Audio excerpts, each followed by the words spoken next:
We like to welcome everybody out. Heart and Soul 2021. I go by the name of DJ Spade.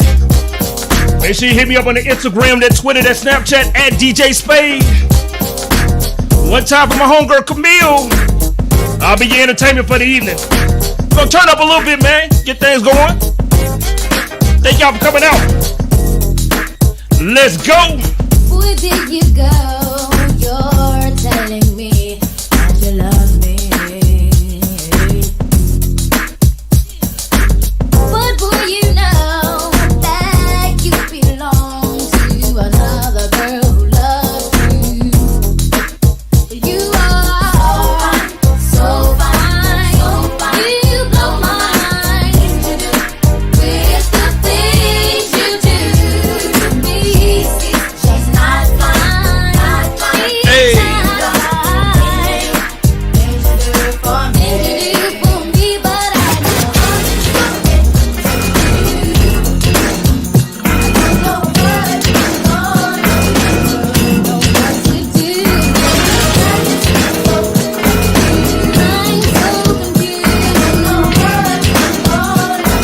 You're now live in the mix with DJ Spade. I don't love her, I try to tell myself, but you can see it in my eyes. So don't deny, I can't fool no one else. The truth is in the tears I cry. 'Cause if it isn't love, why do I feel this way? Why does she stay on my mind? Hey. Why does it hurt so bad? Heart and Soul 2021.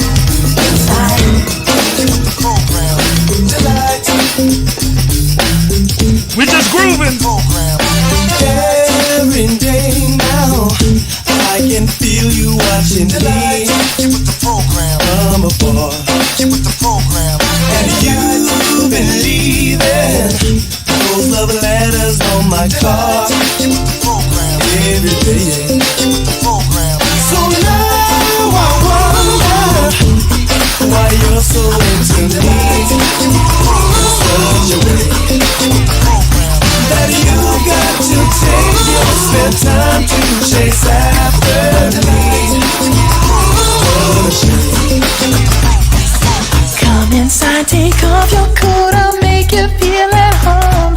Now let's pour a glass of wine, 'cause now we're all alone. I've been waiting all night, so just let me hold you close to me. 'Cause I've been dying for you, girl, to make love to me. Girl, you make me feel real good. We can do it till we both wake up, wake up, wake up. To reality, here and now, yeah. How do you decide what you want from me? Tell me, maybe I could be there for you.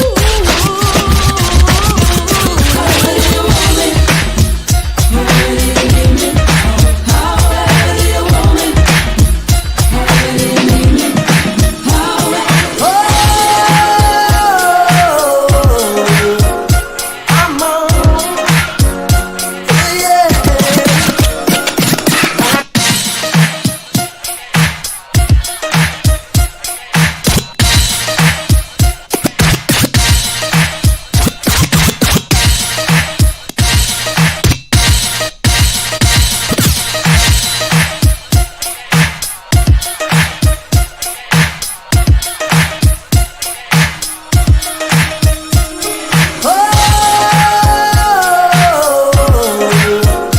I'm on,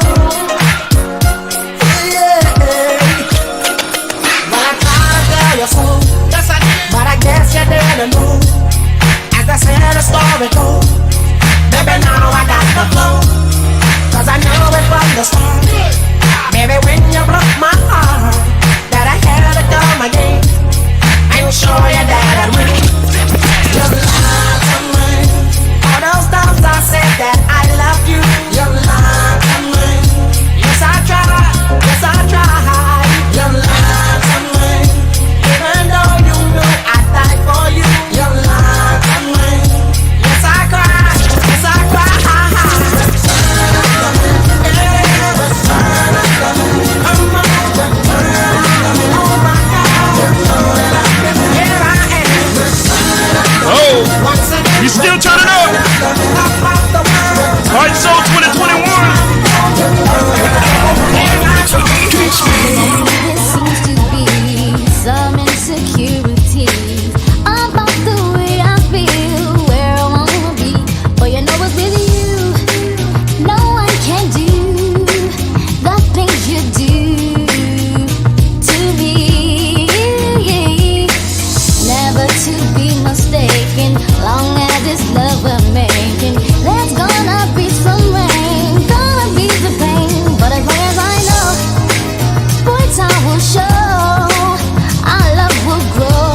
remember this. Sing along. I relax my mind and be at ease and let this journey set me free. Set me free. And now spread my wings. Came to a house out there.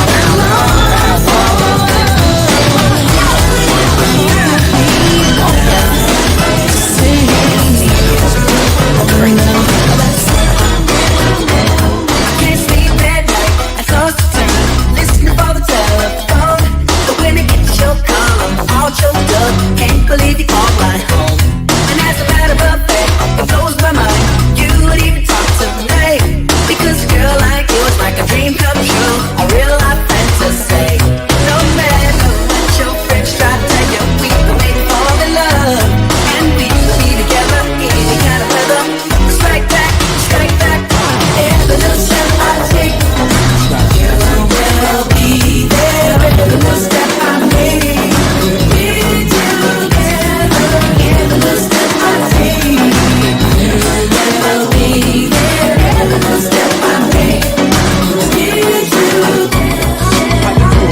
My name is L, I'm from Queens. I heard about your man, he like the late sugar queen. Dolce Gabbana Moschino with Donna jeans, but he slipped up and threw his rock to a fiend. He be playing like a willy cause he dressed shit up, never knowing that his woman is in need of love. He got Versace, gold link, stomach chains with rocks. Official hairstyle, but you stuck up in the spot. Making love, Duke is weak, then he falling asleep. You on the phone with your old peeps, dying to creep between my sheets. So what you got Chanel on your feet? Hot sex on a platter makes the mission complete.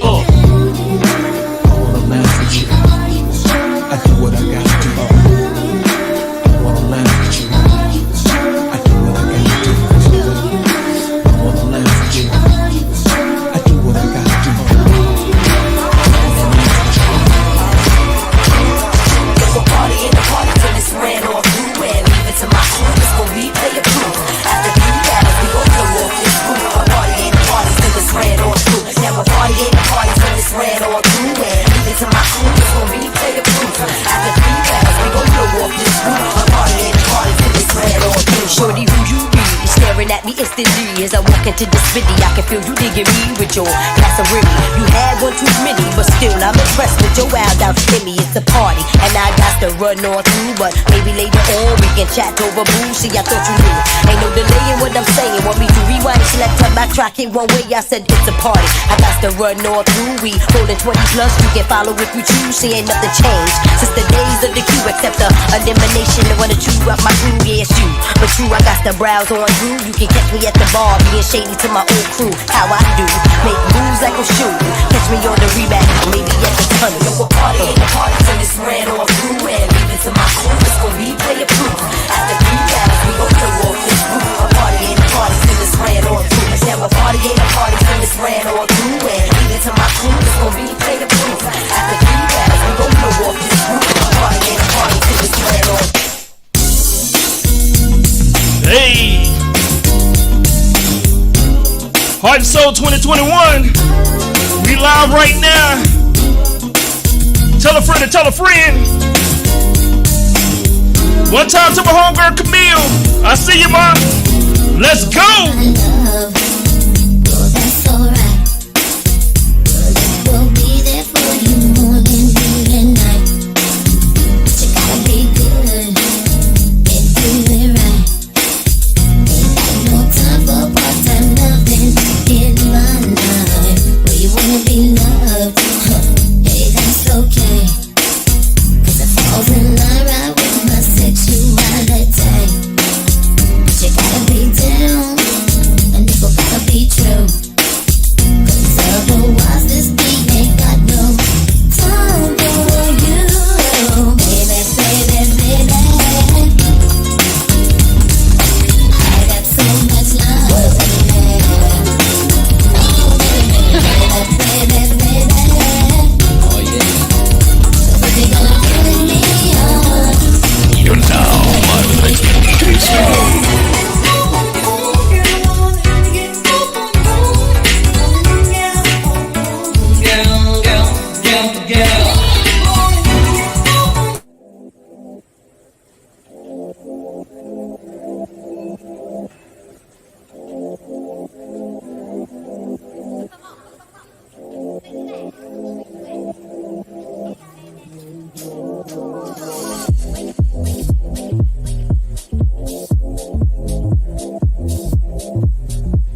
Hey, what's up, everybody? It's your girl, Cam. Welcome to Heart and Soul 2021. Shout out to DJ Spade. Y'all give it up to DJ Spade there in the comments.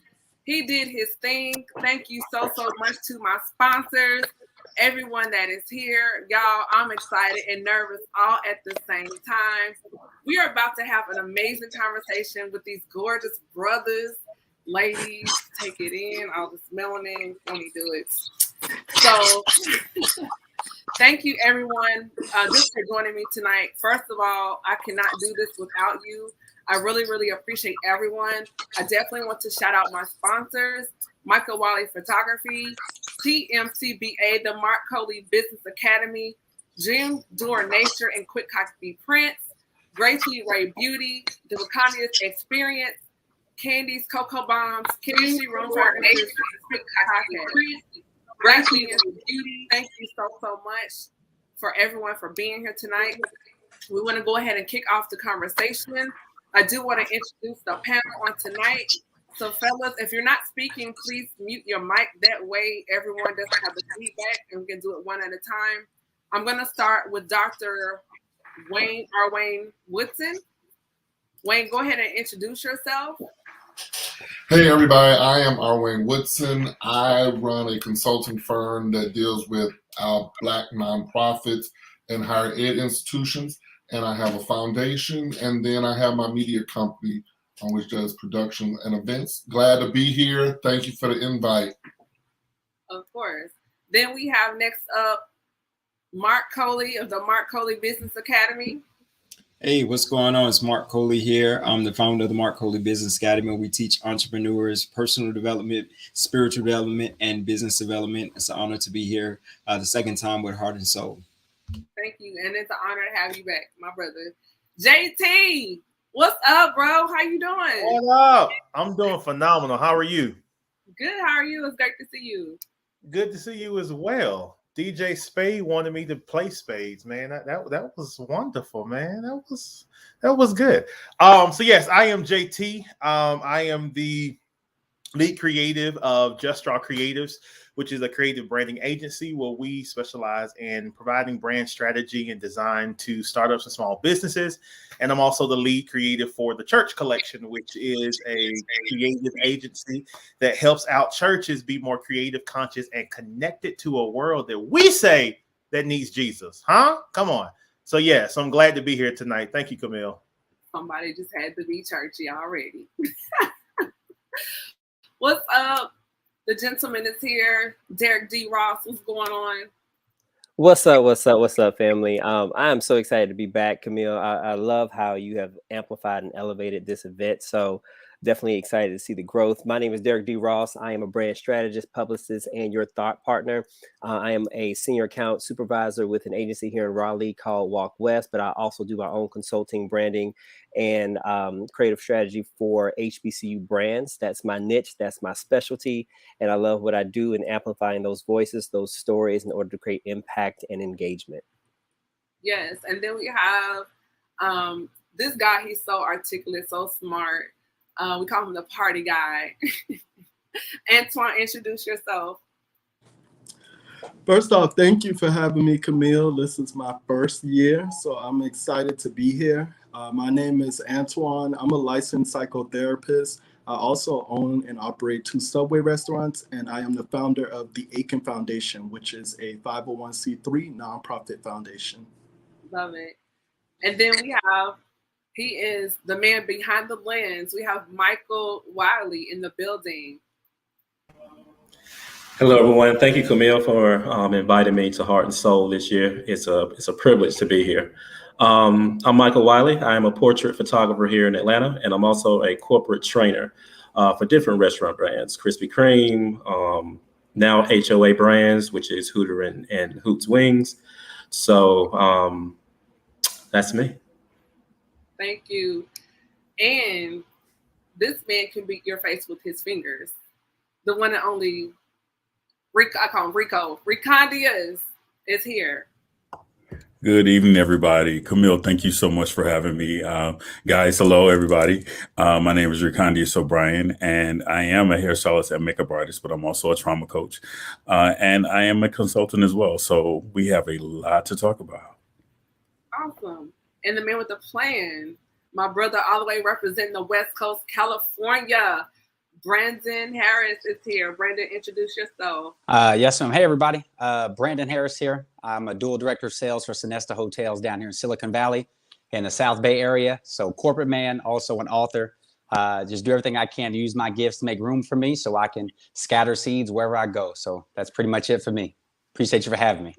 Thank you. And it's an honor to have all you guys here. The reason why I wanted to have this conversation, I feel like Black men do not have enough safe spaces to communicate their side of view, their perspective when it comes to life.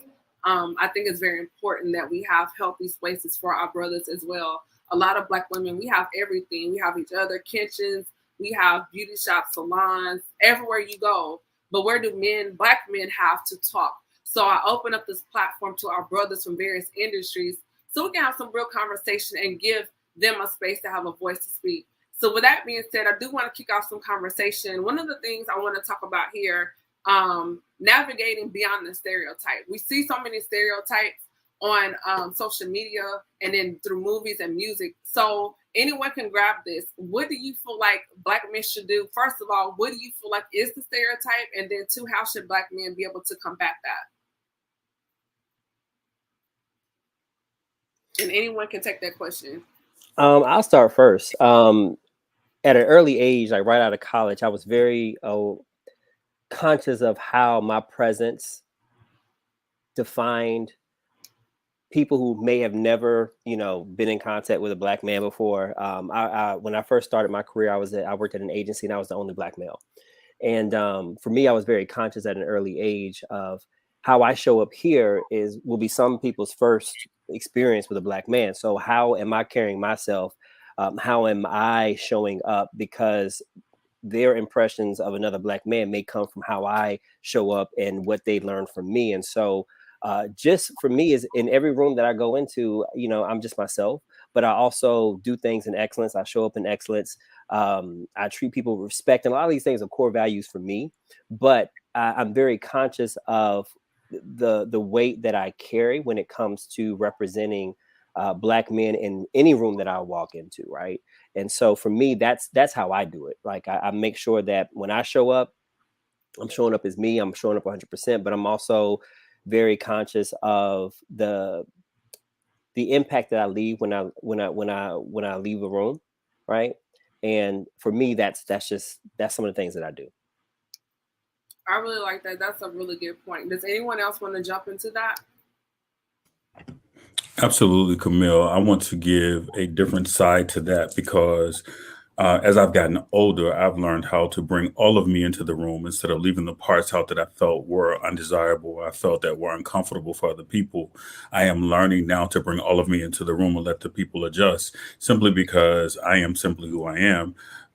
Like Brandon said, generally, when I come into a room, people say, well, you have such a presence. But the thing about that presence is that took work. As a child, I used to walk with my head held down, and my mother used to pop me in the back of the head and say, hold your head up. And so I had to teach myself how to show up into the room and keep my eyes, look people in the eye when I speak to them. So it's been a process, and society doesn't necessarily help because we are learning that there are two sides to the coin. There are some people that want you to bring all of you into the room and show up as a man. And there are some people that say, well, okay, well, that's too much machismo for the room. So it's like you have to find that good, healthy balance, I think. Really, really good. Michael, what are your thoughts on that? I agree. Had a similar experience as Derek had. I worked for a company, Ingles Supermarkets, which is a small regional grocery chain, and I was the only Black manager that was there. So I knew that I wasn't just representing me; I was representing all Black men that were trying to be managers with Ingles, which was extremely difficult to do back in the early 2000s. In the metro areas, they have a lot of Black managers. But if you go into areas where Ingles stores are very profitable, you only see white managers. So I agree with Derek, just, showing up with excellence. It is hard because sometimes you go in and you almost can't make a mistake because it'll be used against you. So I agree with Derek on that. That's really good. Thank you for sharing that. I think one of the things I think Rakanius brought out was the point how a lot of times with brothers, there's a presence. And Antoine and I've had this conversation before when it talks about how Black men present themselves is taken as aggressive when that's not the case. So Antoine, can you kind of unpack that point for us a little bit more? We had that conversation on a previous episode of the Speaker Podcast, talking about how when Black men present themselves and show up, but it's perceived as aggressive. Yes, we have had that conversation. And I think that it's always important just to kind of ground this conversation. I think that it's important to even think historically what Black men have encountered and what society has put upon us in this country. I think you can't have this conversation without talking about things like slavery and what we endured during slavery and how those themes were then passed on not that many generations ago. So when you think about that, you think about the fact that when we show up in society, there's certain societal norms that are put upon us that we've had no input in. We didn't choose them. We didn't say this is how we should act. Somebody put these norms upon us, and these norms were not put in place by other Black men. So I think that that's a constant dichotomy that we're having to encounter, where we have this expectation of what we're supposed to be like. And some of that can be informed by the Black church. Some of that can be informed by our Black mothers and some of the Black females around us. And then some of it can just be informed by society in general, where we can't feel, we can't have emotions, we can't show weakness. But who defines weakness? It's oftentimes not us. So I think that it's important that you have things that are socially constructed, but then you have an individually applied perspective. And I'm going to always introduce my individually applied perspective when I walk into a room. And similar to what I think two other people have said, I've become less apologetic when I come into the room. I don't feel like I have to come into a room and feel like I'm representing the entire Black male race, because that's impossible to do. We all have different experiences. I'm going to carry myself well, but I'm going to be unapologetic about how I present myself. And if the people in the room are offended by that, I'm not going to apologize for that.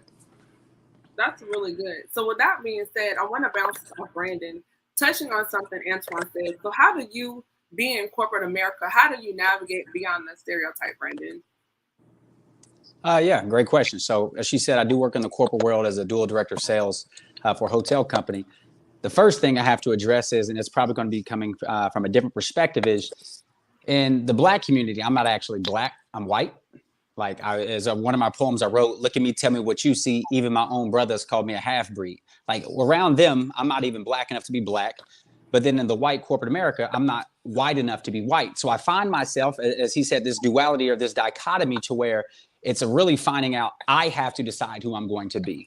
Like one of the things I've always struggled with is how do I do my hair? Like I have a natural widow's peak. So do I get the fresh line up and then I have this little hair right here growing down? And so then I have to go to the other side because I am also white, that I have to speak with, my white counterparts and ask them, how do I carry myself if I was white? And it's a constant blending and merging these things together. So I recognize that I am viewed in corporate America as a Black male, but the struggle that I have to also fight that's not really giving me the grounded support that I would hope to have is that I'm not Black enough to be Black in my own family. So I have found myself deciding for myself what I'm going to be. And if I am opening up the doors for those that would come after me, can I allow them, as they just said, to be unapologetic by the way that I carry myself? Can I give them the confidence that even though I had to formulate who I am, that's a struggle that we all go through, is just from a different perspective. So it's been a fight. It has been a battle. But I think that because of the battle, my sword is getting more sharp and I'm able to better carry myself day in and day out with confidence. So, yeah.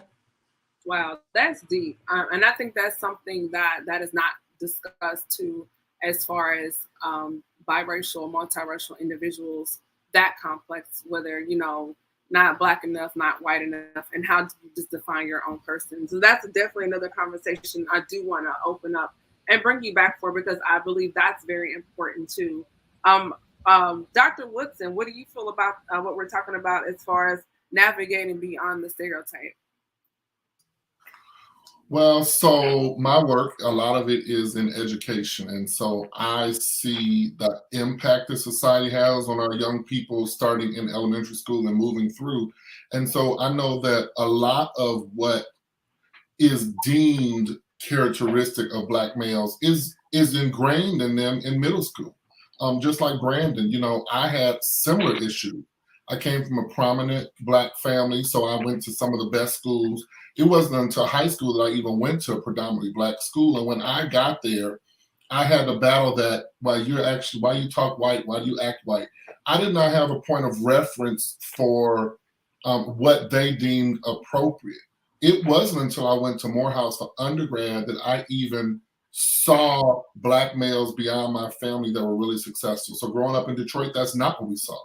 And so I think that, you know, some of what has been deemed characteristic or stereotypical has nothing to do with us. Like those traits and characteristics are really put on us by other people. And so when I started working at the college level, my biggest challenge was that we would have to spend the first 2 years unindoctrinating our Black males to the fact that they could be successful.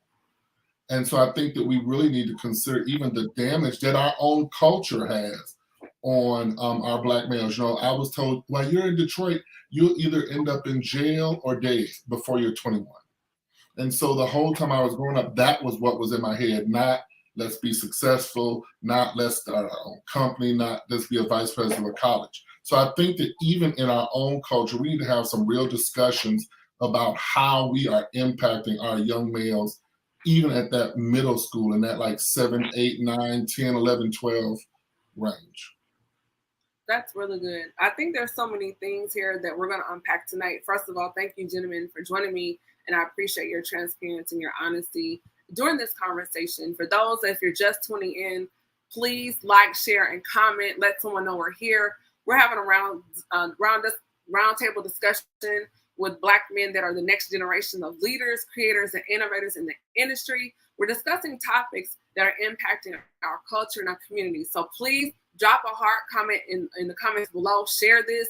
Let someone know that we're here and we're having this discussion. With that being said, gentlemen, what is one thing you wish that people knew about Black men in terms of what you need emotionally? I'll take that one if possible. Okay, go ahead.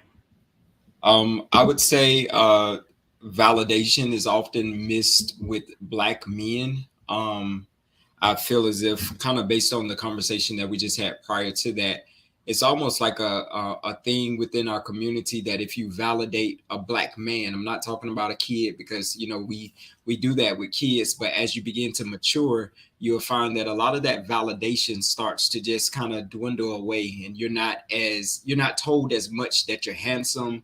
You're not told as much that you're loved.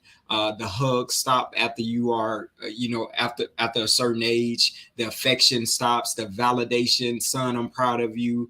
All of that kind of stuff. Nephew, I'm really proud of you. And what you start to find in the Black community with our men is that we say things with negative undertone. Oh, you think you somebody now? Oh, you think you all that now? Oh, you got a little job. You think it, and so it's always this twisted compliment that is often has a subliminal message underneath it that you feel and you sense. And it's almost like a thing where you don't even want to succeed too bad or too much, because you never want to be separated from the tribe. Even if that tribe is toxic, even if that tribe is not giving you what you need emotionally, you still want to stick around. So sometimes as Black men, we minimize our efforts to be great because we don't want to be too great. If we're too great, now we'll get separated from the herd, because at the end of the day, we all got to remember that we are tribal beings. So we thrive in tribes. And if you know anything about the psychology of that, is that we do anything to fit in. We do anything not to get separated from the herd, because in herd, we find safety, even if the damage that we endure most of the time comes from the herd. So I would say what Black men often don't say they need is validation. To say, I see you, you're doing a good job, without there being a negative, condescending undertone to it. You're just doing a good job. Not you think you all that. No, you're doing a good job, son. Friend, you're doing an amazing job. Friend, I'm proud of you. Friend, you make me smile. I'll say that. That's really, really good. And the fact that you said that, I hope those listening take note of that. It's very important.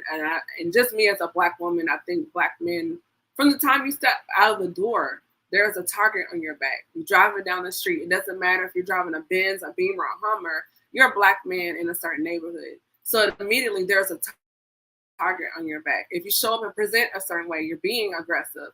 And you're always conscious of all these things. So the fact that you're saying those things, Mark, I think it's really, really important. And just thank you for sharing that. And just have you guys here, just even in this conversation, I think alone speaks volumes, because I think it's really important for men to know that. So the loved one and the people, those in their lives, can know these are the things they need to hear. And this is a space where people can learn, take note, and then correct and redirect. Because when you know better, you do what? You do better. So we're going on to the next conversation. I'm going to say a phrase, and I want someone to unpack that for me. I'm going to say physical man, psychological boy.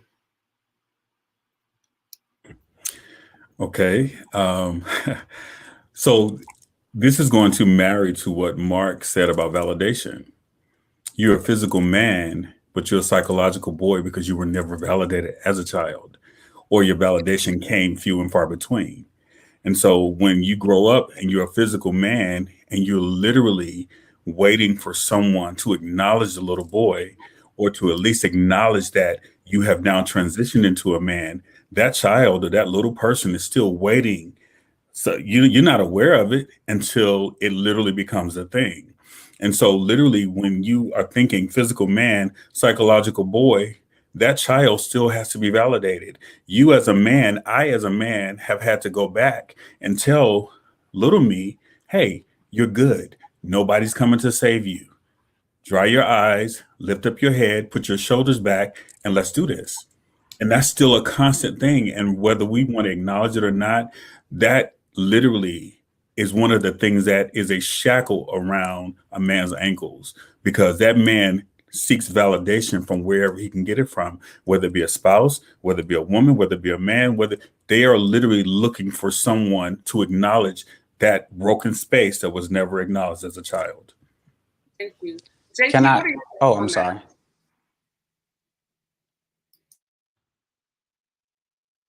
that? JT? I'm sorry. I heard Brandon getting ready to say something. Oh, okay. We Yeah, I'm hadn't heard sorry. from you. What are your thoughts on that? For me? Yes. Okay.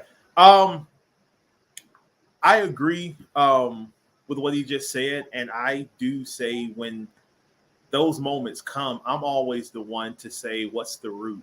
Where did it come from? Who started that? Was this during your childhood? If it was, okay, where? Because one of the things that I saw on TV was a conversation that was happening, and it stuck with me. They were sharing about, I think the guy was training other counselors, psychiatrists, on how to have conversation with the individual that is needing that help. And the guy was asking him, did your father start it? Did your father do that? Great. And what happened was, what came after that question, it became a cadence that sounded like his father. So the guy was like, stop. He was like, do you hear what you just asked him? You have to be careful not to jump back into that rhythm of what he is trying to get removed out, or not removed, but healed in his mind. You can't trigger those patterns. So I think it's something for us to, when we're seeing, or we're in that moment where we see a physical man but a psychological boy, where did it start? Who are the connectors? What are the triggers? And let's try not to trigger that. Let's try to do the opposite, because I think when people start experiencing the other side that they never thought they could get, that's when hope is then built. That, okay, I can change. Okay, I can be better. I can, grow up. I can put away childish things and become a full, what we call man. So that's my take on it. Just being able to know what started it, where did it come from, and learn from that moment on how we can be the total opposite and provide support in that situation. I love that. Brandon, I think you were going to hop in and say something. Yeah, I do. I definitely agree that validation plays a pivotal role. But also when I view it from this standpoint, when it says in the Bible, when he did something, there was nobody else around there to congratulate him. It says that he did something and then he told himself and it was good. Sometimes we have to have the ability to validate ourselves in the absence of other people, because if not, I fear we may run the risk of becoming slaves to their validation, that we then become actors in search of getting the applaud from people. We start doing things not because it's who we are, but because we're trying to be applauded by other people. I'm reminded of David that says he had to be anointed 2 or 3 times to make him believe that he was actually going to be the king. Like, he was anointed the one time. You would think that's all that it would take. But it took him being anointed again and then again, because sometimes it takes somebody to be able to call the king out of the boy. So I do agree with that we do need somebody that's able to do that. And then at some point in time, it should be that we can give it to ourselves, that we have put that away. Because as he made the point, JT, when I became a man, I put away childish things. They're still there. It's still there. It's an active choice to put those things away. And I think that at some point in time, I hope that we transcend into that point as becoming men, that I no longer require the validation of others, that I can tell myself and it was good. And I want to say with what he just stated, and in connection to what you all were sharing with the last conversation and Mark bringing up validation, I think in the scheme of all of this, if we begin to create a culture to where we accept men for being who they are and accept their difference, they can do those moments where God stood back and saw what he made and said it was good. He didn't say, should that have been bluer? Should that have been right there? What about this? No, he stepped back and said it's good. And how many times do we create something and we step back and look at what we create and say it's good? Not because we've seen the result, we've seen the success, people told us, because, dog it, I made it. I did it. I thought of it. I brought it to fruition. Here it is. It is good. I don't care what you say about me.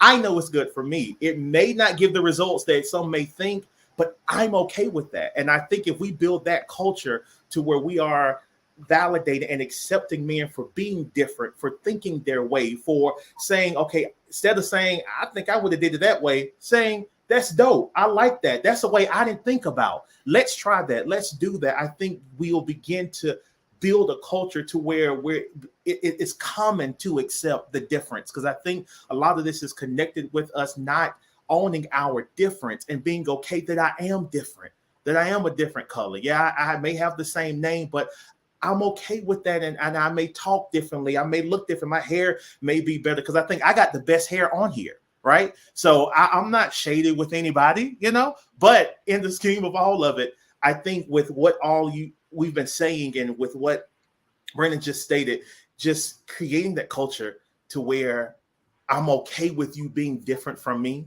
And I'm okay with you doing it so that in the scheme of even now, while I'm doing work, one of the hardest things that I've been working on in 2021 is doing it when I get it first. Don't pick up the phone to call anybody. Don't research anything. Don't try to see if it's already been done. Baby, let me just do it because it came to me.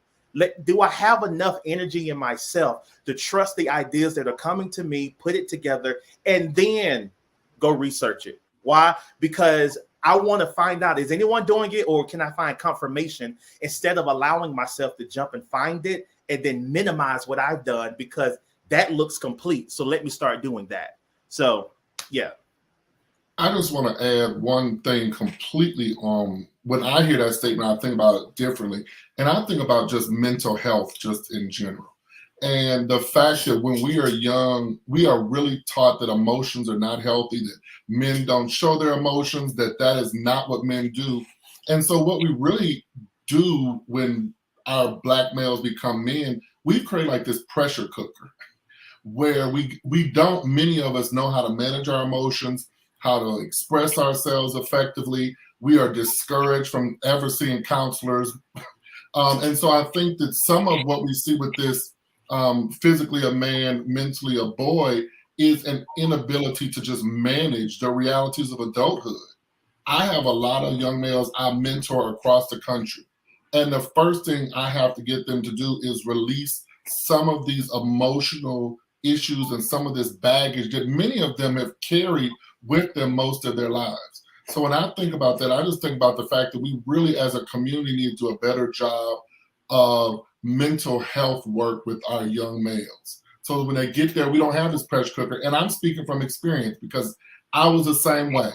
And until I started therapy in my late 20s, there was a lot of stuff that I could not manage. And my responses to adults in many cases were not effective or appropriate. That's really, really good. I want to pivot just a little bit because this is something that's been on my mind. And I've asked someone this question before. As Black men, you guys go through so much. You have so many things that you deal with throughout your life, ups and downs. And when you're in a relationship with someone you love, someone you're dating, someone you care about, or even if you're married, how can you as a man navigate that space when you're going through it, but you don't make the person that you feel with feel like they're walking on eggshells or that they're shut out or unsafe? And anyone can grab that question.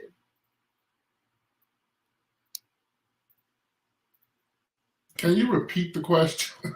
When you're in a relationship with someone and you're going through the ups and downs of life, how do you navigate what you're going through, but you don't make your partner feel emotionally unsafe? So I think I didn't do it effectively at the front end, so I would just be honest and transparent and say that I was not effective at this at all. But I think the main issue is our ability to communicate. And not communicate what's going on in the situation, but communicate how we're feeling and why we're responding a certain way. I think that our partners, whoever they may be, would probably feel more safe if they had a point of reference. But when you just blow up on people or when you have these responses that the other person just thinks it's coming out of nowhere, in many cases, it's because as Black males, we are taught to internalize so much. And in general, we lash out at the people that we assume aren't going to go anywhere. I mean, that's just the reality. You know, we're young. The people we lash out at most are our parents and family because they kind of stuck there and they can't leave. And so I think that is important, our ability to really understand why we're feeling certain ways and why we're having these responses, because if we are not able to communicate effectively, we can't certainly solve that problem. Mm-hmm. And That's from really important. I'm sorry. Camille, I'll add to that. I think it comes down to the whole conversation around language, right?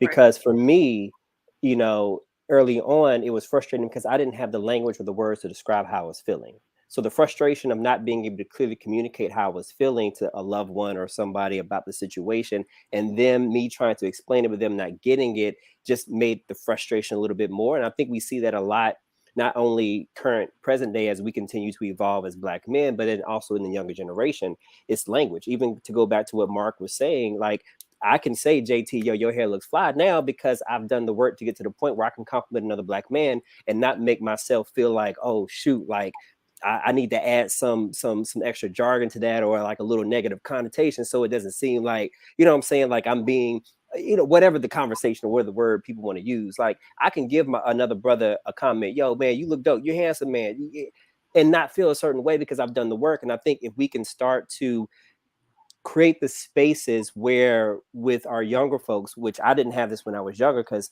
I can count on one hand how many times I told my dad I loved him. Even to now, I say it more now as an adult, but as a kid, I never heard that from him. And so being able to create space and understand that now, and being able to create a language around expressing your feelings in a way where it becomes normal that I can compliment another brother and it doesn't have to be anything but that. You know what I'm saying? So language, giving youth the words to be able to describe their emotions and how I feel. And that goes back to the mental health piece. And I think it all connects in every aspect that we're talking about today. Is if I don't have the language, then I'm going to communicate it in another way because I am frustrated because I cannot say what I feel and no one is getting it because I don't have the words. Right. Yeah. Can I add something to that too, Camille? Yeah, sure. Go ahead. So I completely agree with both statements about the language. And just having to internalize a lot as a kid. And I know we've all heard this, you know, and I'll probably go on record saying our counterparts probably heard the same thing. You know, boys don't cry. You know, I don't know at what point we transition from being babies to whatever age. I don't know the standard age, but you're told certain things like you just don't show emotions. You know, you don't cry. You don't exhibit anything that you see a woman do. You shouldn't do that. So then when you start to feel these emotions, you really don't know what to do with it because there's no outlet that you've been given to share them. So that doesn't just stop in that moment. It actually starts to get worse as you become older and actually start experiencing different types of relationships. You know, it surpasses just a relationship with friends and family. Now you're in relationships and romantic relationships, and now there's issues, right? And so when issues arise, most Black men probably just shut down. We just get quiet. And it's so uncomfortable for people because they don't know what's wrong. You can't communicate what's wrong. They ask you what's wrong because there's a clear change of energy, clear change of how you're showing up, but you don't even have the language like Brandon said. You don't, I mean, like my man said, I'm sorry, you don't have the language to communicate how you feel, right? So it's just a weird space, and I think a lot of us just don't go to therapy and we don't go, to get counseling so that we can actually work through those emotions and communicate it. And even to the point I have to find myself like, when was the last time you cried? When was the last time it's just talking to myself, release emotions and let things go? Because all of that is a pressure cooker. Like we said earlier, it's a pressure cooker. So it's just sitting there boiling up because you don't know how to communicate. You don't know how to express love. You don't know how to say, I love you. You don't know how to say I'm hurt. You don't know how to say I'm scared. You don't know how to communicate any of that. So that's the issue I think a lot of us have. That's powerful. And then as you were talking, Mark, something came to my mind as far as not having that space, and something I think Wayne may have touched on, the shutting down. And I think too, a lot of men, particularly Black men, have experienced when they do find a space where they believe they are safe and feel safe, and they open up and become vulnerable, and they do it, and then later it's weaponized or used against them. And then it's like, well, see, that's why I don't talk to anybody. So can you guys kind of touch on that? Let's go to Michael to start that off about weaponization of conversation. I think Antoine touched on it earlier. We're still dealing with the emotional trauma from slavery. Slavery was in, I think, 1619 in this country, and we're still dealing with the after effects today. If you think about what they called us, you were a boy, and that's what you were, a child. They wanted us to stay in that element of being a child so that you wouldn't pretty much connect with your tribe or, build up your community to where you could overthrow pretty much, your oppressor. I think if we as a community would realize that most of the stereotypes that we put on ourselves, I'm not sure who mentioned it earlier, but it didn't come from us.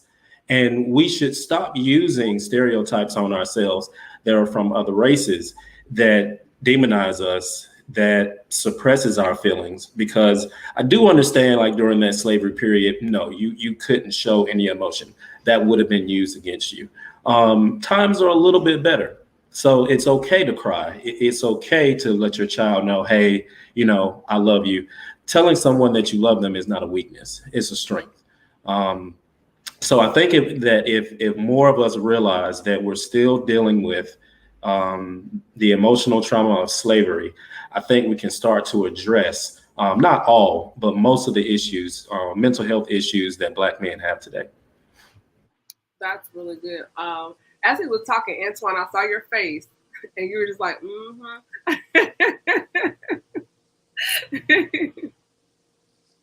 Well, can I touch on that, Ms. Camille, yes, from please, Antoine? please. I mean, from Mr. Michael. Yes. So I do agree with both Antoine and Michael and the slavery aspect of things.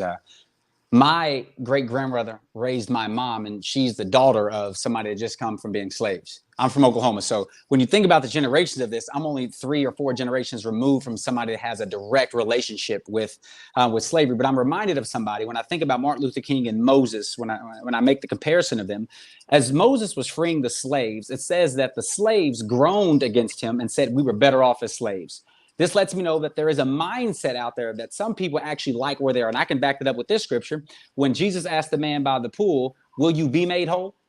Now, I do understand that we are, in fact, dealing with some of those traumas and childhood issues. But the question I ask people is, when will we be made whole? Like, I agree, we need to have these conversations with people. And I think that we can have them, but we can have them amongst ourselves. Sometimes I'm learning that if somebody doesn't want to talk to you, it's fine. Let them be them. There's a scripture that says, pick yourselves up and shake the dust off as a testimony to them. Some people don't want to hear what you're going through. They have no time for it. They're not trying to listen to anything you're talking about. So you're just going to make yourself mad. And I know that people get mad because if you remember the two, they were called the Barnacres brothers, the sons of thunder. Whenever somebody turned them down, they said, Jesus, you want us to cast down fire from heaven on them? Some of these dudes was about it, that if somebody didn't want to listen to what they went through, they said, can we cast down fire from heaven on them?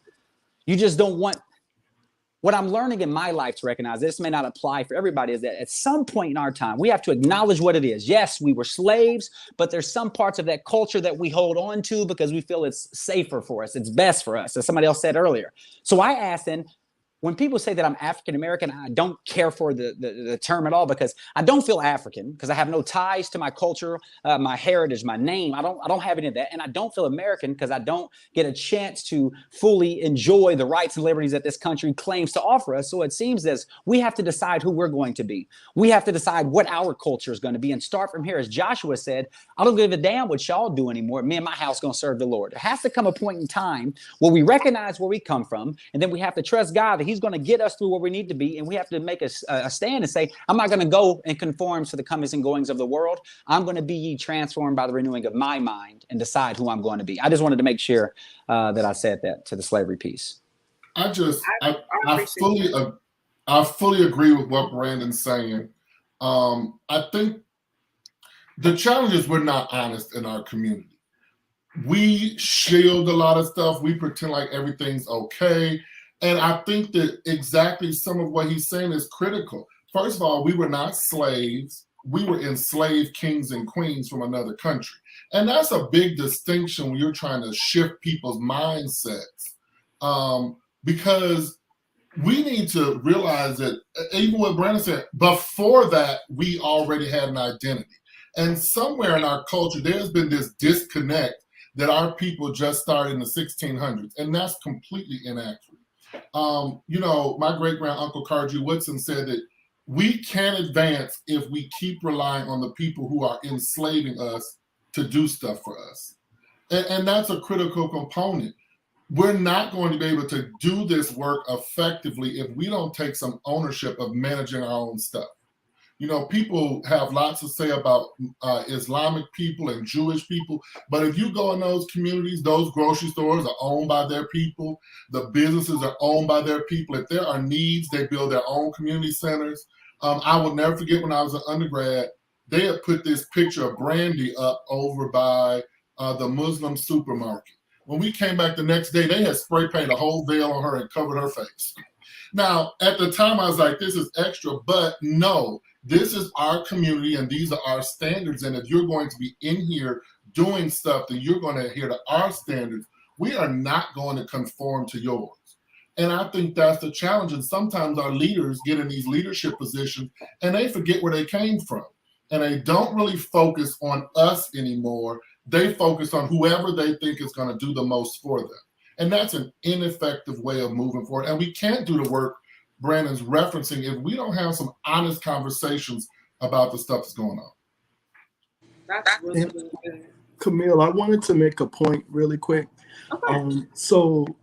Obviously I work in mental health, and I've seen a lot of Black men in mental health.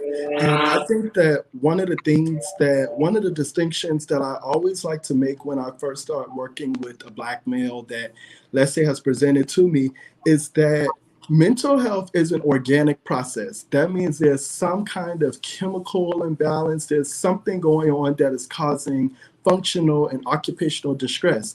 But absent of poverty, would this mental health still be in place?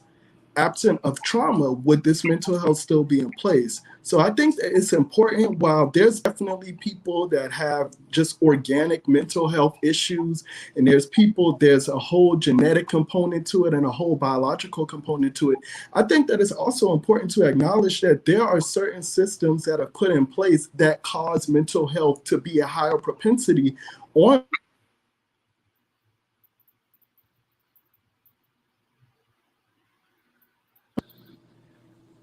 That's really, really good. I want everybody to hold that thought because we're about to go into a break. So don't go away. I'm going to bring back DJ Spade. We're going to thank some sponsors, and then we're going to pick up this conversation. So while we're on break, you guys, please like, share in the comments below. This is Heart and Soul 2021. This is your host, Camille Essick. I'm host of the Speaker Podcast. We have some phenomenal conversations going on right now. And I want to thank everybody for tuning in. I want to thank my panelists. We have some beautiful Black men, very intelligent Black men in all their industries. And I want to thank them. So y'all, ladies, show the brothers some love tonight. Drop hearts in the comments below. Let these beautiful Black men know that we appreciate them. And while that being said, DJ Spade, take it away.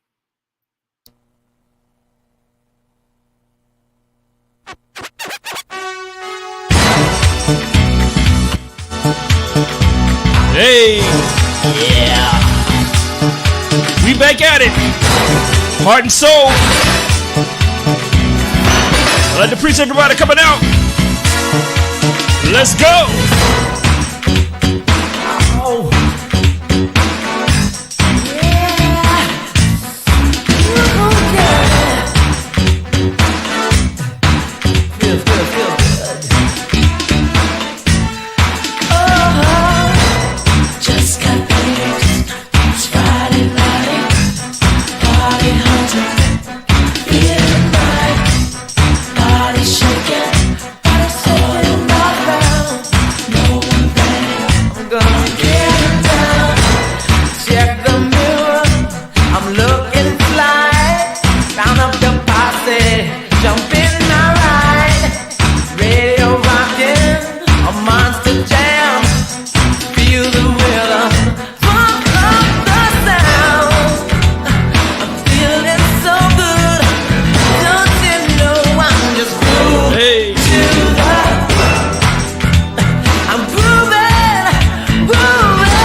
Yes, we're still at it.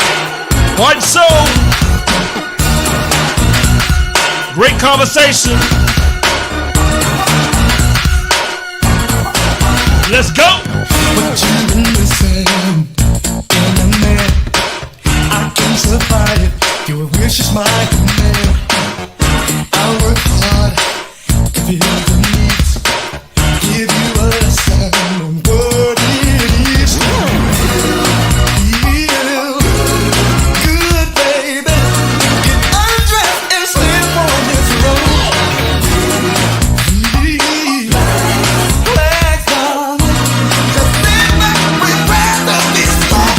You feel the magic in my hands when I touch and rub you the right way. So apply the tenderness when I hold and rub you the right way.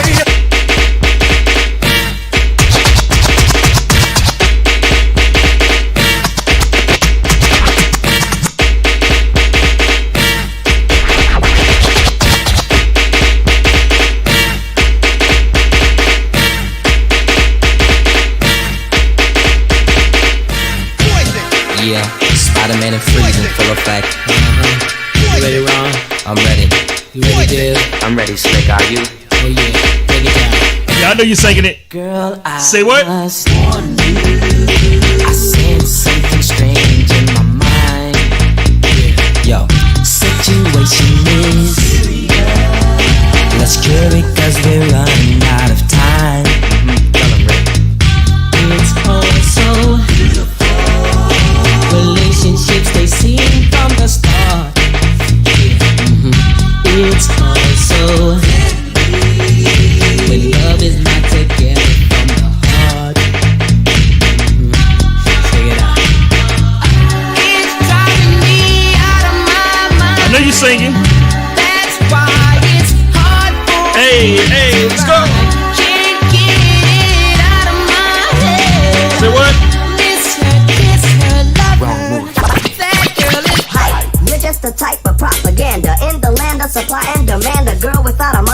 human. They gotta be more than just a butt that's booming. Assuming there's hype. You're just a type of propaganda in the land of supply and demand of hype. You're just a type of propaganda. You're just a type of propaganda. Hype. You're just a type of propaganda. Hype. You're just a type of propaganda. Hype. You're just a type of propaganda in the land of supply and demand. A girl without a mind ain't human. They gotta be more than just a butt that's booming. Assuming there's room in my life for a lover. Undercover, not the one that'll hover over me like a bird. Before it says, I ain't with that. Yes, girl, you better kick that.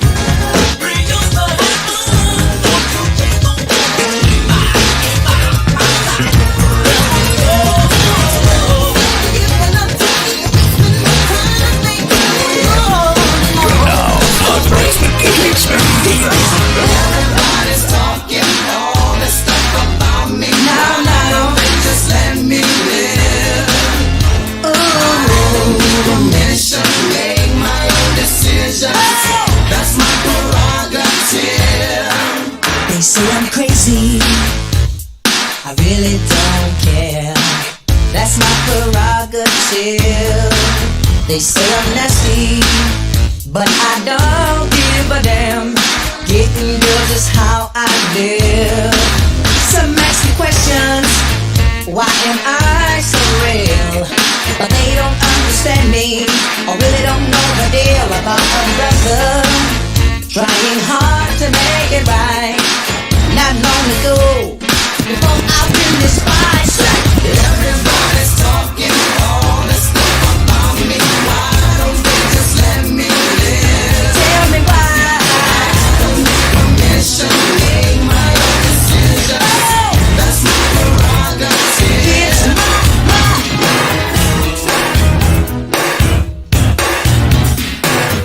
Heart and Soul 2021. Hey,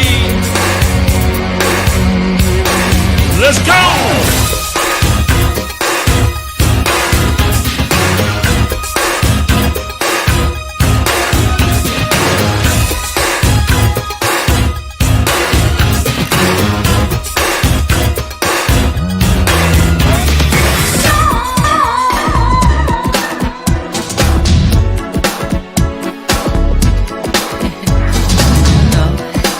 you wanna try. Every time you see do you remember when we fell in love? We were young and innocent then.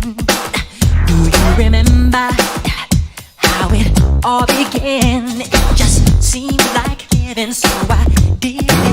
Do you remember back in the fall? Then we again up in the road long. Do you remember us holding hands? And you know what's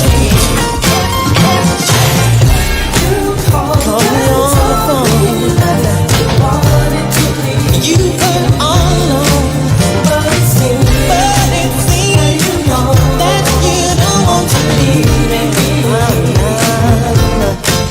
Listen, Ruby, oh yeah, baby, oh yeah, baby, feeling like the way you move. Hey, feeling like the way you move.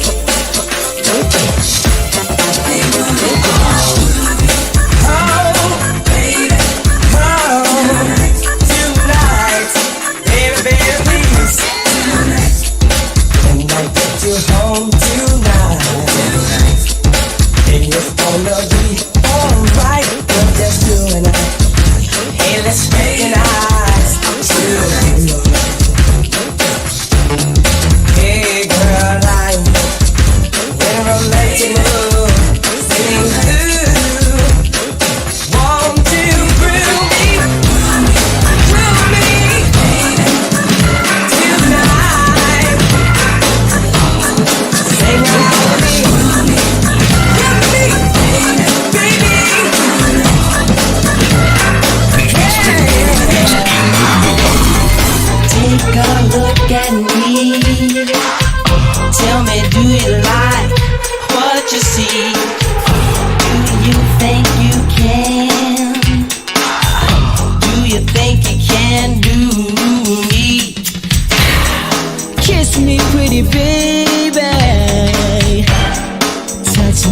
all over. Girl, what makes you think you can do with me? Do you think you can do me? Yeah.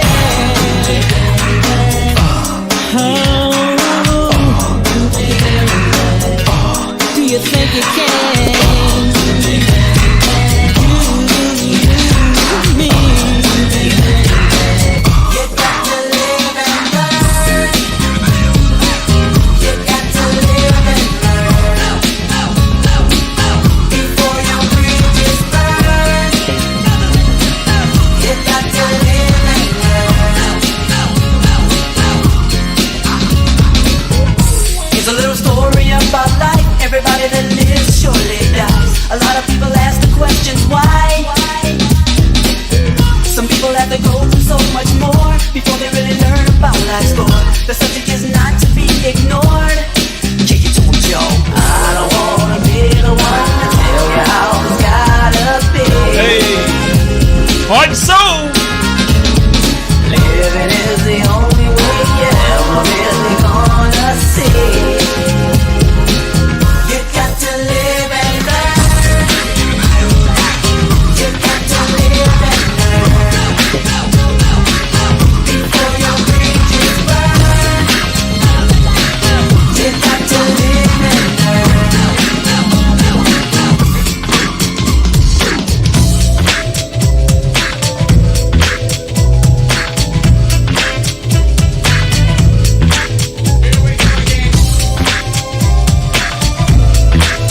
Once again, I go by the name of DJ Spade. Hit me up on the Instagram, that Twitter, that Snapchat at DJ Spade. A real good time, and now you wanna try to fake me, but friends of yours are friends of mine, so don't even try to play me. If you don't have nothing good to say, the words will be withholding. These kind of games a girl will play, just like mother told me so. This one goes out to all Brooklyn House. You know what I'm saying? I'm gonna express my feelings right about now the way I like to do things. Let's go. Bring it.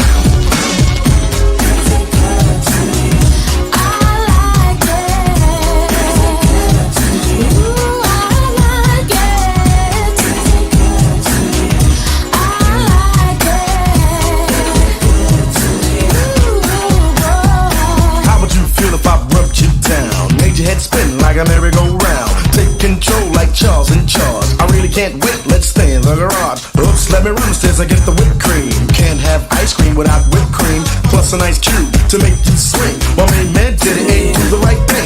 Come on, let me tickle you in all the right places. Keep my eyes open while I watch you make faces. Feeling quite dandy, comfortable and cozy. Let me draw the curtains cause my neighbors are nosy. So make a little room, here comes Big Daddy. Big like a truck, satisfying like a caddy. Many are called, but the chosen are few. And all I wanna know, is it good to you? Is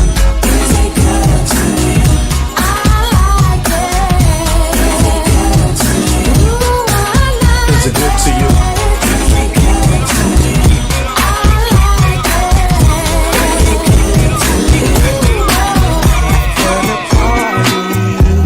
Let's take a little time. Oh, we just vibing. Heart and soul. Going through your mind, it has me shaking. Ooh, it looks so right. I wanna ride. See, I would be lying if I ain't tell you. It made me wanna flip and you can't tell.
Hey. I hope everyone enjoyed the break. We had an amazing intermission. Y'all give it up in the comments for DJ Spade. He did his thing, opening up DJ Spade.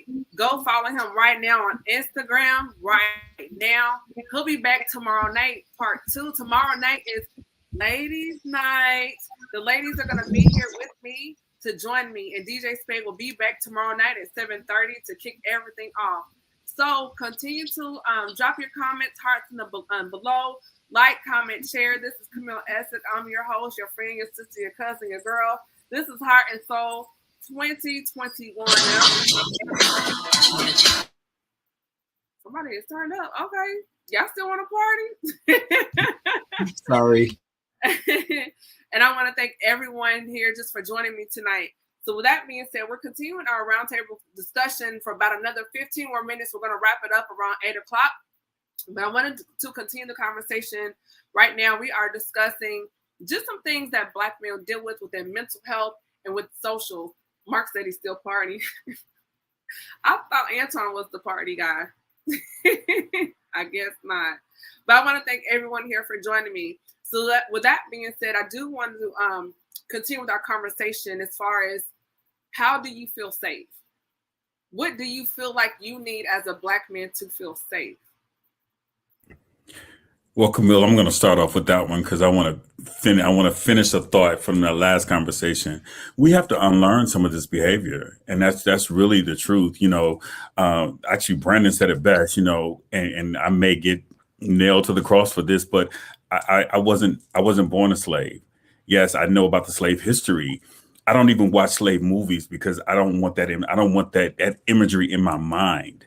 Simply because I understand the trauma that it has caused, not just on, our people, but I'm looking at the results of unprocessed trauma. I'm looking at the results of, not being able to deal with stuff or suppressing emotion, not being able to express yourself clearly. It is a daily work to unlearn the behavior and to relearn.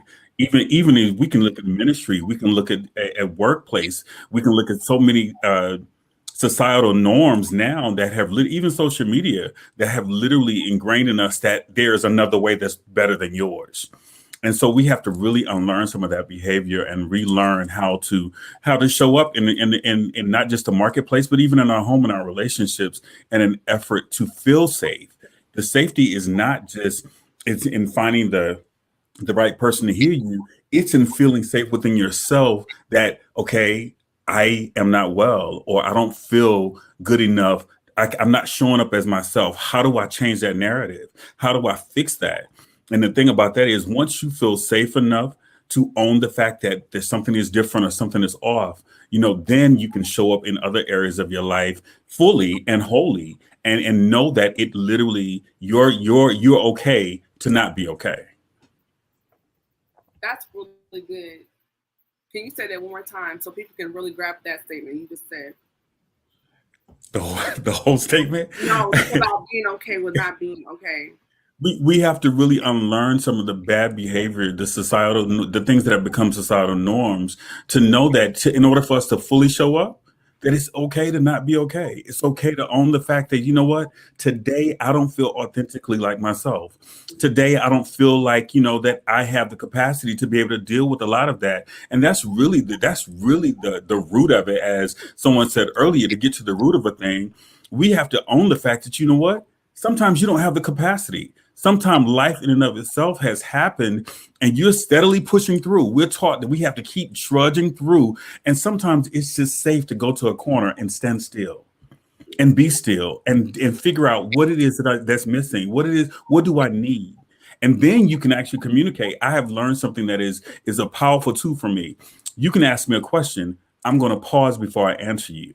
Because if I answer off the top of my head, I may give you an answer that's abrasive or not necessarily rehearsed, but I didn't think through it. So what I do is once I hear the question, I think about where my answer is going to land. And I learned that, healing from abuse, because, I had to learn how to not respond in a defensive manner.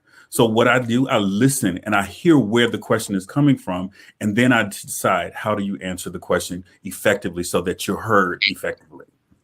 That's good. Go ahead, Camille, B.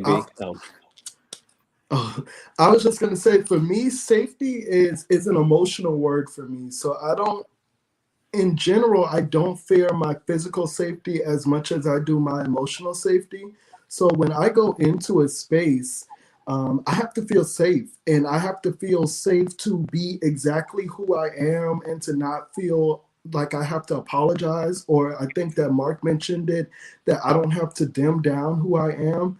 That's the biggest thing for me. So I think that when spaces really want to go out of their way to make spaces comfortable for Black men, accept us for who we are. Don't categorize us into these large categories, because we're all different. Just like everybody on this panel has had a very different experience. I think that those different experiences need to be cherished and they need to be celebrated more. I think that too often that we're marginalized and we're kind of put into a box that if you're a Black male, you do X, Y, and Z. And if I don't fit into that mold, then I don't feel like I have a place. And I feel like when I go into spaces, I'm having to define who I am. Just let me be who I am. I will tell you exactly what I need. I don't need for you to define that for me. Would someone want to say something? I think someone was trying to get a point. Yeah, I didn't know. I wanted him to be able to go as well. So, okay. Yeah. So I wrote some notes and I forgot them. So I got to read this back because I really wanted to pay attention to what they were saying.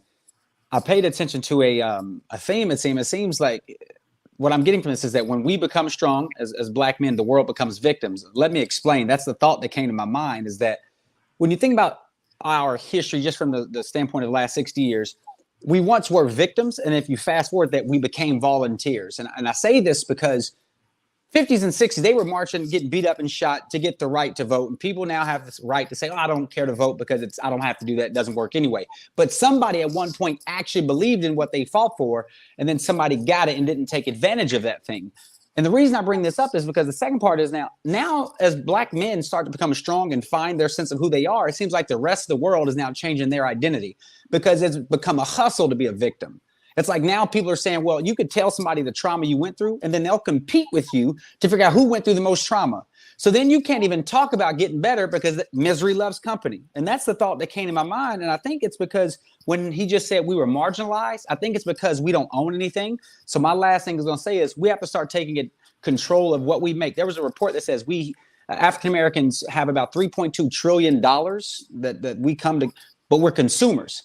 We don't own grocery stores. We don't own farms. We don't own any of that stuff. So, of course, they're going to marginalize us because we don't come to the table as partners. We come to it as somebody looking to get something. I think when we change that, our perspective of who we are, that we can produce a thing and not just consume a thing, we don't have to tell people to let us be who we are. We can just be who we are because we then don't need them to allow us to do anything. That's it. No, that's a really good point. And that's one thing I do like. I'm a member, and some of us here too. I'm a part of the Mark Coley Business Academy, and that's one of the messages that we discuss every day as far as ownership, circulating the Black dollar, and supporting Black businesses. I think it's important. I've always, in the back of my mind, I wanted to, but now being in this community, it's made it a part of my lifestyle. Like I consciously make an effort to make sure that when all possible, that I spend my money within my community first for certain resources. So Brandon, that is a really good point. Did someone else want to hop in on that topic or that point of discussion? I just want to really touch on something Brandon said and then answer about safety. But I think one of the issues is that we don't give our own businesses the same grace that we give other businesses. So if we have a bad experience at a Black business, we will dog them out. We'll never go back. Sometimes never have a conversation with them about what was the challenge or what was the issue. But we don't do that same thing for these other businesses. You can have a bad experience at Bloomingdale's, the Gap, any of those stores, and you are not going to stop going. Even when we do this cancel culture thing, as a community, we don't do it because we still individually support these businesses. So I think that Brandon's bringing up some very valid points, that we need our own stuff.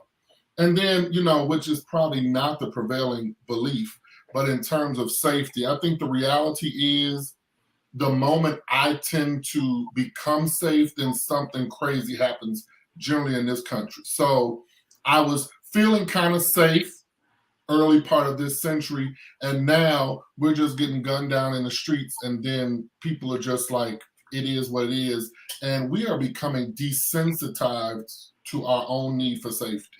So now it's just like the status quo. I have heard young males in their 20s and 30s say that they don't expect to come home when they leave the house. That concerns me, because that is just saying that across the board, there is an issue with our physical safety. And it goes back to what I said earlier. We didn't have some very serious conversations about how we're going to solve our own problems. And that's something Brandon's addressing too. We need to solve our own problems and stop looking to other people to do it for us. That's really, really good. JT, Michael, did you want to hop on that? Just a different perspective. When growing up as a kid, I didn't have a father that was there, but my mom was there. So I heard, you're handsome, you're smart, you can do it. I got that encouragement on a daily basis. So as far as being safe, when I look to build new relationships, whether that's friendships or a partnership, it's, do I have that emotional connection to you? So for me, it's that emotional connection of whether or not I feel safe sharing stuff with you, sharing stuff that I wouldn't, put out in public. So that's what I would add to that different perspective on that. That's really good. I think that kind of ties back into the point I made before the break regarding the weaponization when men, particularly Black men, when you guys do open up and then it's weaponized against you. And then there are situations, whether it's a friend, partner, wife, husband, whomever may ask, well, why aren't you talking to me? What's going on? And it's all tied into not feeling safe, not feeling trusted.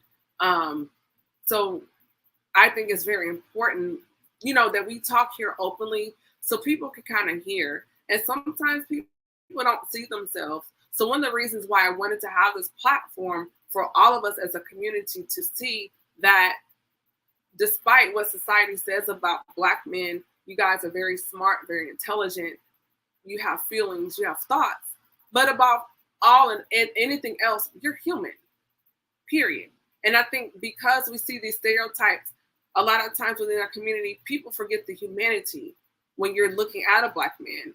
And it makes me angry and it irritates me when Black men are demonized, viewed as monsters, predators, viewed as aggressive. It really burns me up because I know that's not the case. So thank you guys just for opening up and sharing your thoughts with me on that tonight. Did anybody have any final thoughts before we move on? I just wanted to add a little something just about the conversation around trust when it comes to safety, at least for me. Okay. When I feel safe when I can trust you, when I can trust that what I share with you is something that you will hold dear, right? One, but then also that your actions also reflect what you say. And so I'm a watcher. And so when someone says, oh, you can trust me, or that, hey, I have your back about this, I'm going to watch to see how your actions also support your words. And so as I have kind of grown and gotten older, and I look at trust when it comes first to my own circles, and that's how it helps me to build that foundation of safety and how I start to move outside of my circles and trust in other people, because I've built the foundation internally, and I recognize the signs, and I've learned the lessons from when people that I thought I could trust, let me down, and that distrust was there, or whatever the case may be. But then I also, took a step back to say, okay, well, what about this situation can I take and learn from, and then apply this into the next situation, so I don't become jaded by people that mishandle my just handle my I guess my story or anything that I share in confidence. I have to learn not to be jaded, which is hard, because it's a lesson in that. And so for me, when I think about safety, I think about trust. I think about who I can trust, around myself, and then also, my story or my journey or whatever the case may be. And then, and for me, that's where I really focus in on safety. I love it. I love it. I love it. As we begin to wrap up, I'm going to go to each of the panelists And I want you guys to each give us like a nugget or jewel or a takeaway for the listeners and the viewers here that they can kind of, have something to think about. I don't want this to be like a one and done. I want this to continue to have offline conversations. And as you guys know, y'all know I'm going to be reaching out, hey, I need you to come on the podcast. So y'all already know what's up. So with that being said, I'm going to start with Dr. Whitson. What is the takeaway that you want someone that may catch this later, even right now, to get from this conversation that we had tonight? I think the main thing, and what I keep hearing the whole time we talk, Black men need a little grace to do the work. Mm-hmm. I think that would be the main takeaway, because we are unpackaging and processing a lot. And it would help with trust. It would help with so many things. Even our partners, if you just gave us a little grace to try to figure this thing out, because sometimes reality is we don't have the answers and we really don't know. And I think that is hard for people to understand. So that would probably be my takeaway. Awesome. Mark? I wanted to share this early as I heard everyone speaking, something that happened today, and it's just kind of, I guess, talks about the situation. So I guess I can leave it as a nugget. But I went to grab food today, and while I was in line, there were two other Black gentlemen in front of me. They got out of I believe it was like a coupe Mercedes Benz. So when I got inside of the restaurant and they were in front of me, I noticed that they had a lot of tattoos on them. Some on their faces, different things. All of the things that we see on the news. Now, mind you, I have on my wave cap, I have on my Nike slides and my socks, so we both give the look of thug and hood, but internally, I looked at them a different way. I looked at them as thugs, real thugs, and they could have been the smartest gentlemen's like that I've ever ran across. Could be guys that read books, guys that do mentoring, but because of the propaganda that we've been fed through social media, through news outlets, just over a period of time, that they've literally put us against each other. And now we literally look at each other as enemies, not as brothers, not as siblings, not as people of the same culture. And so I just thought about my mindset based on this conversation that we're having tonight. They got out of a Mercedes. Why did I think that was stolen? Who told me that was stolen? Who told me that a Black man can't be successful? Who told me that there was a standard of how success is supposed to look? So until we start to, as the running theme is tonight, unlearn certain things, even within our community, we'll always be put against each other, right? Because a white person could have came in there and looked at both of us and considered us thugs, not knowing that I'm putting on my wave cap so that when I get on Heart and Soul, my hair is laid down and I'm ready to go. But because of propaganda, we've been taught a certain thing. And I think that is also what we utilize against each other. So I'll leave with that thought. Man, that's powerful. That's so deep. Mark, I really like that. That's very profound. Thank you. Rakandias? Wow. So first, guys, you guys are incredible. Like, I literally am honored to be a part of the panel. But what I would like for each person that has watched, each person that's listening, for you to create a space for the men and the little boys in your life to feel safe, create that safety beginning now. If you haven't, or if you didn't know how, ask, how can I support you? Create a space for the men in your life, the little boys in your life, to be vulnerable. I'm raising my nephews, and I tell them I love them every day. One of the things that I love about them is that they come and they love me unconditionally. And when they put their arms around me, I don't make them feel ashamed that they are expressing their love. You have to create a space for a man to be vulnerable in order for him to be vulnerable. And so if we can begin to create those spaces where loving someone, expressing your love and expressing your concern becomes the norm, then it doesn't feel foreign to you. It doesn't seem like it's out of reach. I taught my parents how to say I love you. Learn how to say I love you, and show men and boys that it's okay to be safe and be vulnerable with you. I love that. That's really good. Derek? We can't hear you, Derek. You're on mute. I would say practice makes perfect, right? What I've learned is the more I share, the more I communicate when I feel uncomfortable, the more I, even when I don't have the words, I try to express and open up, the easier it gets. but it takes time. And so even in my relationships, even in my family or close friends, I do what my therapist told me was say it and let it be. And so that's like a mantra that I say it and let it be. So if how whatever's going to come out of it is going to come out of it. And I can't worry about how they receive it if it's my truth. And so I have to first honor myself. And so I just want to share that with other brothers. Just honor yourself first. Share your truth. Don't sugarcoat it. Don't downplay it like it's not important, because what you have to say, how you feel, is important. And so that's what I would leave. Thank you. I love that. Michael? I would just leave, stop asking for a seat at the table. I think that's where a lot of our issues come from. If we start building our own table for our own people, that will help.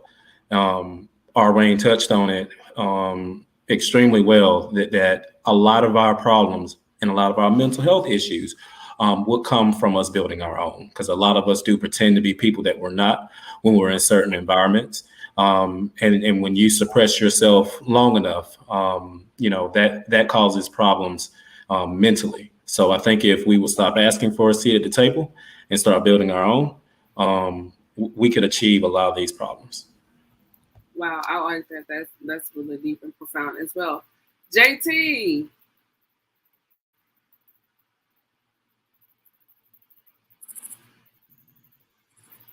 Can you hear me? Yes, we can hear you. Seeing my face pop up, it scared me a little bit, but we're good.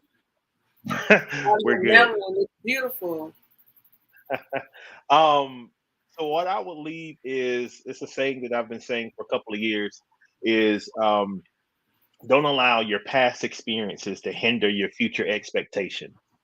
And I say that because I now live every day expecting something to happen, expecting the goodness, expecting great things, expecting connection, expecting open opportunities. And when things don't go that way, or something unexpected happens that is not the best thing that I need for my life, because I'm expecting something better, I'm able to find another avenue even when something unexpected happens. So I know what people may have said about certain individuals. I know what people may have brought to the table. I know what people may have done, situations, but I don't allow that to hinder what I'm expecting for my life every single day. So I go out having that. So that's what I encourage everyone to do, is to expect greatness every day. And when it goes left, you can now find another avenue that you probably didn't see, because we have an expectation of what we're looking for. But I think that's the way to be able to keep going even when speed bumps and walls try to block you. I love it. Antoine, your turn. So first, Camille, I want to thank you for creating this space, because this type of space is not common. This is not something that happens a lot. And that leads me to what my point would be: responsibility. I think that we all have all of the things that everybody talked about tonight. I think we all own an individual responsibility to make those things happen. We all have a responsibility to create spaces like this where we flesh out these issues. I think a lot of the dialogue tonight talked about responsibility, in the sense that we can't depend. Society has already made their decision. So we can't depend on that. And other groups have already made their decisions. So it's up to us to create the spaces that we need to be in so that we can flesh out these issues. We have social responsibility to each other. We have economic responsibility to each other. We have all of these responsibilities to each other, and we are much better off collaboratively than we are individually. And that's something that we talk about a lot, but that's not something that we practice. And that's something that I want to see more of. That's something that I'm going to individually challenge myself to do. And I would encourage everybody watching to do the same. I love that. Hashtag responsibility. Everybody drop that in the comments below. Hashtag responsibility. Please do that. And last but not least, my brother, Brandon. Hey, for me, it seems that the culmination of all these thoughts, it seems that we wanted that safe space. And I believe that's what the soil is. If you, just to take you to the parable of Jesus, when he talks about there was this farmer that scattered good seed. I want you to recognize the seed as us as men. We're good seed is what he said. But that seed fell amongst different types of soil. And if you understand the different types of soil produce a different type of growth from the seed. That's how much a great place of safety matters to men. That I guarantee you this, women, if you're listening to this right now and you're tuned in, I guarantee you, if you provide good soil for that man, those roots will run deep and it will produce the fruit that you hope to enjoy life and experience from. So if you provide that soil, I guarantee you'll get a return 30, 60, 100-fold. And that's it for me. I love it. First of all, I want to say I was so nervous, but guys, you guys knocked it out of the park. I could not do this without you. I'm humbled and honored. I want to continue to create spaces for men like you to come and talk and speak and be able to do so safely and in a healthy space. I love the fact that you all were very articulate, very responsible, very respectful, which you all are naturally. And that's why I reached out to you guys, because I knew each and every one of you had something that needed to be heard in this world, and to be able to have a space for you guys to say that. So thank you so much. Everyone here that's been rocking with me, first of all, shout out to DJ Spade. Thank you so much. He killed it. He knocked it out of the park. Thank you, DJ Spade. We went to college together. He represented Middle Tennessee State University very well. Another phenomenal husband and father. Thank you, DJ Spade. He'll be back tomorrow night at 7:30 Eastern Standard Time. I want to say thank you again to Dr. Arwayne Woodson, Mark Coley, Reconius Lynch, Derek D. Ross, Michael Wiley, Brandon Harris, Dr. Antoine, future Dr. Antoine Aiken, and JT. So y'all drop some hearts, some flames, some spades. Y'all show these black men some love out here. Go out there, follow them on social media. I'm your girl, your host, your sister, your friend, Camille Essick. This is the Speaker Podcast. This is the podcast where innovators and creators connect. Tomorrow is Ladies Night. The ladies will be here. If you want to know who it is, who's coming on, you know what? You need to follow me. You need to hit that notification button, and you need to make it do what it do. Registration is still available, and it is free. Thank you, everybody, for joining me. Y'all be blessed, and thank you to my sponsor. Shout out again to Michael Wiley Photography, the Mark Coley Business Academy, Dream Door Nation, Gracie Ray Beauty, the Reconics Experience, Candies, Cocoa Bombs, and Chemistry Room Fragrances. With that being said, y'all, be blessed. Peace out. Good night.